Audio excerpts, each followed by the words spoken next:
would you ideally replace him with? I would replace him with Allegri. You know, you talk about a guy who's got experience of... Is this not a bit of a step down for Allegri, given the success that he achieved at Juventus? Surely you want to come in... Well, it depends how he looks at it. It depends how they sell it to him. Do they sell it to him and say, right, you know what, this is a great club. Arsenal's a great club. It's one of the biggest clubs in the world. And the problem is they've signed poor players and haven't spent enough money when they should have done. He's got all the experience in the world. He's got experience of taking over Milan when they weren't quite at their best. And he somehow got all the players they had back then, he got the best out of them. And that's exactly what needs to happen. Arsenal's playing staff is not going to... There's not going to be a huge change over the next... It's going to take, what, a couple of seasons? Right. With the transfer windows before there's a kind of an overhaul. But the fact that he could go into Milan when he did and get the best out of the players that were there, surely he can do the same going to Arsenal. I agree. And listen, I was saying some time ago that I thought they should have gotten rid of and get Allegri on board as quickly as they can. I wouldn't take it. If I'm Allegri, I wouldn't take it. To answer your question, Dan, yes, from Allegri's point of view, it's a step down from where he just was and what he did with Juventus.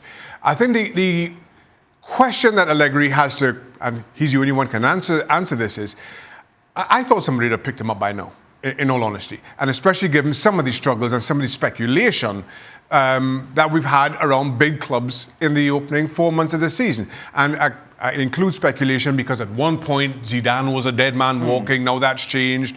We're still not sure what we do with Tuchel, and we see how PSG goes. Somehow Ole Gunnar Solskjaer continues to hang on. There are a number of options that you feel Allegri would also fit.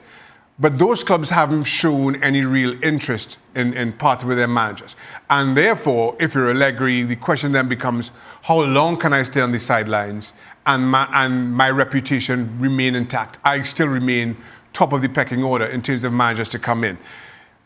Again, that's one for him to answer, and only he can answer. But if Arsenal, Steve's right, Arsenal is still a big club and can offer a lot.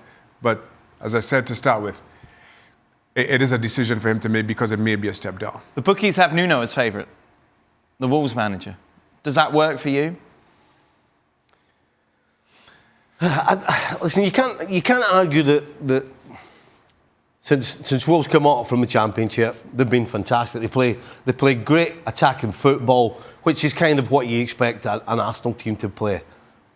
But as far as experience with a big club, you know, it's one thing to be at a Wolves and not be under the pressure of having to, at the very least, be in the top four. That's kind of where Arsenal have to be, at least. That's a different ball game than a new challenge and a freshness and new players and everybody enjoying playing in the Premier League. I mean, it's all the things that are not happening at Arsenal. But does he have the experience and the backbone to be able to go to an Arsenal and trying to get them to play the way Wolves do? I'm not so sure. The challenge with that, though, is the other side of that same coin. If big-name managers who do have that experience of leading big clubs, even in transitionary periods like this, do they see Arsenal as a realistic option? Is it a step down, as we say with Allegri? The other side of that same coin is you then have to look for a manager who doesn't command that kind of respect, who maybe won't see Arsenal as a step down, most certainly will be a step up. Even despite the recent struggles and relative struggles, Arsenal is still a step up from Wolves. I think Nuno, given the option, I'd take him. Thanks so much for watching ESPN on YouTube. And for more sports highlights and analysis, be sure to download the ESPN app. And for premium content and live streaming, subscribe to ESPN Plus.